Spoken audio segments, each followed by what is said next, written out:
Assalamualaikum warahmatullahi wabarakatuh. Perkenalkan, nama saya Arvika Julia Savana dari jurusan Teknologi Hasil Pertanian NPM 2014051061 dengan dosen pembimbing Ibu Maya Riantini SPMSI.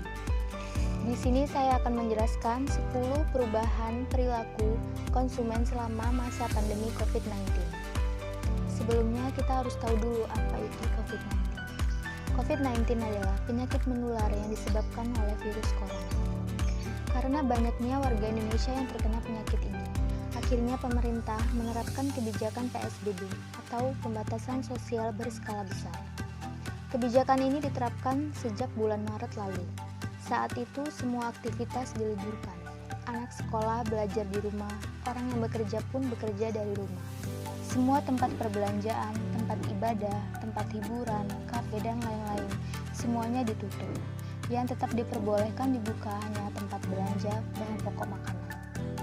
Jika terpaksa harus keluar rumah, maka kita harus menerapkan protokol kesehatan, seperti memakai masker, memakai hand sanitizer, cuci tangan setelah keluar rumah, dan meminimalisir kontak fisik dengan orang lain.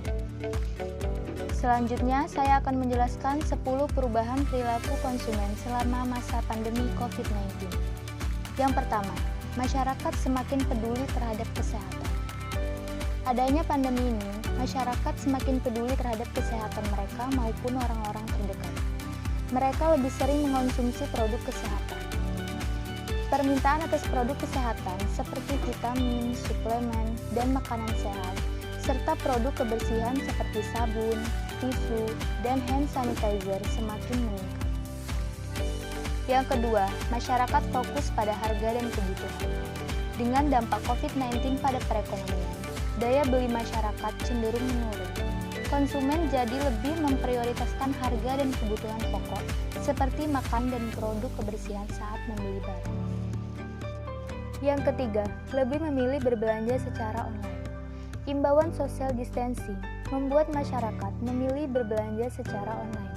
Belanja online akan menjadi kebiasaan baru pasca pandemi dan diprediksi akan bertahan dalam jangka panjang.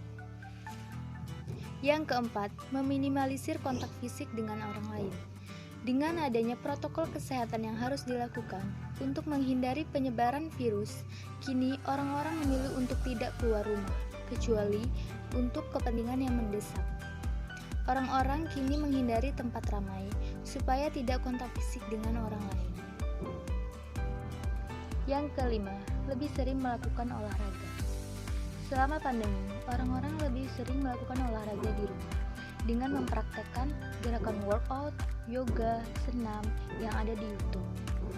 Yang keenam, menahan diri untuk beraktivitas di luar rumah. Aktivitas yang biasanya harus dilakukan di luar rumah dan bertemu banyak orang terpaksa harus ditunda untuk sementara waktu hingga kondisi memungkinkan guna mengurangi penyebaran virus corona. Yang ketujuh, membeli barang sesuai kebutuhan.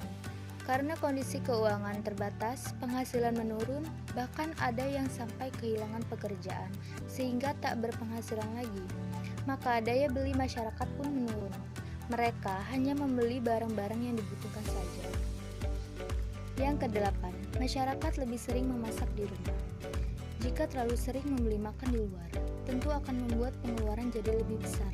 Karena itu saat ini muncul tren memasak sendiri di rumah. Orang-orang mulai mencari resep sederhana dan kreatif lewat YouTube dan mencobanya sendiri di rumah. Yang kesembilan, karena kondisi keuangan yang tidak baik, sehingga orang-orang memilih untuk lebih menghemat pengeluarannya, untuk tidak membeli barang-barang yang tidak dibutuhkan. Nah, yang terakhir, konsumen lebih memilih berbelanja secara kolektif. Maksudnya, konsumen memilih berbelanja dengan harga yang murah, namun dalam jumlah yang banyak. Mereka bisa mengajak temannya untuk membeli barang tersebut supaya mendapatkan harga yang murah, karena membelinya banyak. Itulah tadi penjelasan saya tentang 10 perubahan perilaku konsumen selama masa pandemi COVID-19. Bila ada salah kata, saya mohon maaf. Wabillahi taufiq walhidayah. Wassalamualaikum warahmatullahi wabarakatuh.